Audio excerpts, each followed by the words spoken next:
Today we're gonna make some Tart Cherry Chocolate Almond Got No Energy Bars. They're gonna be a clean, whole food energy bar that you can utilize around and during your endurance workouts. Or these can be used as a meal replacement if your electric unfortunately goes out during the hurricane. First, we're gonna combine our dry ingredients. First ingredient is rolled oats, not instant, not steel cut. And I'm gonna put this in the food processor, but you can use a mixer as well. And I might end up having to get my hands in there if it is hard to mix. Next is about 4 servings of protein powder. I have a whey protein powder here, and I'm gonna do an unflavored one so that I'm not adding any artificial flavoring. You can also use soy protein as a vegan alternative. Next, I'm gonna add 4 tablespoons of flaxseed meal. This is an excellent source of omega-3 fatty acids. Next, I'm gonna add a 1/4 cup of almonds. I got shaved, but you can also get whole almonds and break them down in the processor. Just eyeballing about a 1/4 cup in here. Now I'm gonna add a 1/4 cup of dark chocolate chips. Now I'm gonna add my favorite ingredient. These are dried tart cherries, and they are great for their anti-inflammatory properties.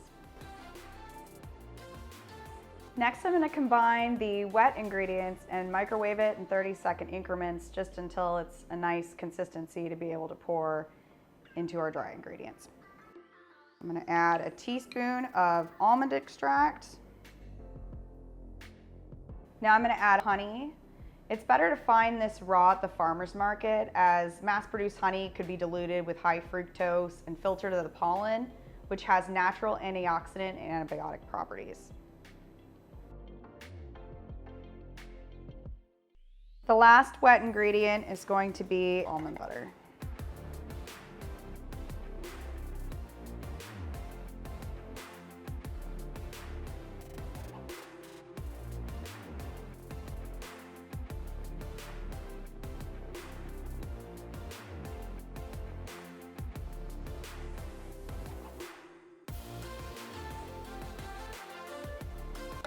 All right, our wet ingredients look pretty well combined.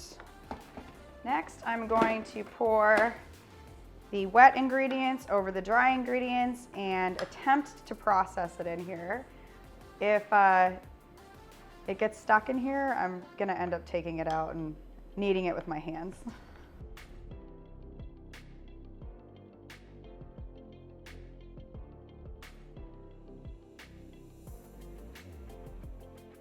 Now that all the ingredients are combined, we're gonna press it into a square pan that I have sprayed with cooking spray and lined with wax paper so it doesn't stick.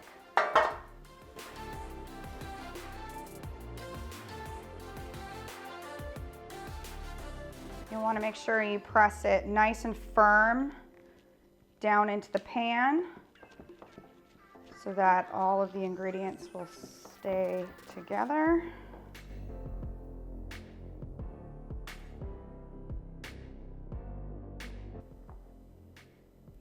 Now I'm gonna refrigerate this for at least 30 minutes until these are set well enough to be able to cut them into bars.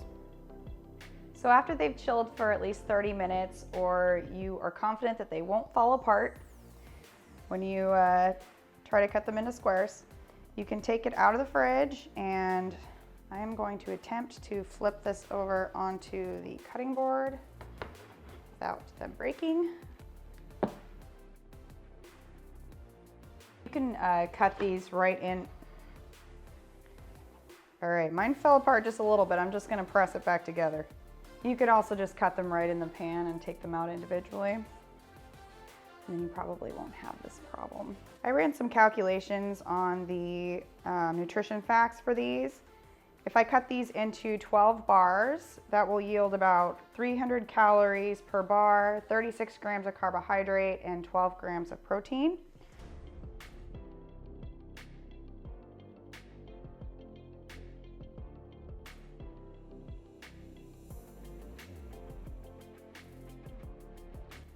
So I would advise that you actually use a square pan and make the bars a little thicker. I actually had to chill mine a little longer as I made the bars pretty thin, so they were falling apart. But here is our final result, and they are actually really tasty. I couldn't wait to taste them. So you can see one missing here. So I hope all of you in Florida are prepared for the hurricane. Please be safe and don't try any wind resistance training.